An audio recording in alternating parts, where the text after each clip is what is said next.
कुल्टी में तृणमूल यूथ कांग्रेस की bike rally, युवाओं ने दिखाया शक्ति प्रदर्शन। कुल्टी टाउन 1 युवा तृणमूल कांग्रेस की ओर से रविवार को विधानसभा क्षेत्र में एक भव्य बाइक रैली के जरिए शक्ति प्रदर्शन किया गया। तृणमूल युवा कांग्रेस के ब्लॉक अध्यक्ष राहुल घोषाल के नेतृत्व में आयोजित ये रैली डिसरगढ़ ईसीएल मैदान से शुरू हुई। रैली डिसरगढ़, जाल बागान, कुल्टी और बराकर के मुख्य मार्गों से होते हुए नियामतपुर में जाकर संपन्न हुई।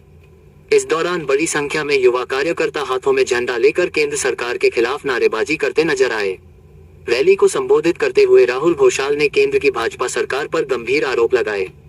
उन्होंने कहा कि SIR के नाम पर बंगाल के लोगों को उनके लोकतांत्रिक अधिकारों से वंचित करने का षड्यंत्र रचा जा रहा है, जिसके खिलाफ तृणमूल सड़क पर उतरी है।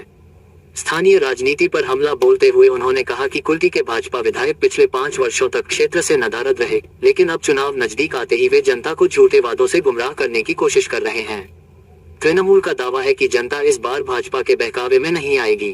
कुल्टी ब्लॉक टाउन 1 तृणमूल যুব কংগ্রেসের পক্ষ থেকে এক বাইক মিছিলের আয়োজন করা হয়েছে। যে SIR এর মাধ্যমে যে জেনুইন ভোটারদের নাম বাদ দেওয়ার যে চক্রান্ত বিজেপি এবং যে বিজেপির মিথ্যে যে প্রচার এবং 5 বছর যে বিজেপির MLA আমাদের কুল্টি বিধানসভায় জিতে তিনি অদৃশ্য হয়ে গেছিলেন, হঠাৎ করে তিনি দৃশ্যমান হয়ে গেছেন এবং এলাকায় এলাকায় ভুলভ্রান্তি প্রচার করছেন, মানুষের বিভেদ লাগিয়ে আবার তিনি একটা এখানে গন্ডগোল পাকাবার চেষ্টা করছেন। তার বিরুদ্ধে আজকে কুল্টির আপামর যুব সমাজ আজ কুল্টি রাজপথে নেমেছে। আজকে ডিসেরগড় ECL গ্রাউন্ড থেকে আমাদের এই মিছিল শুরু হবে এবং মিছিল ডিসেরগড় গ্রাউন্ড হয়ে ঝালবাগান হয়ে আপনাদের কুল্টি বরাকর হয়ে নিয়ামতপুর শিশুদত্ত ময়দানে শেষ হবে।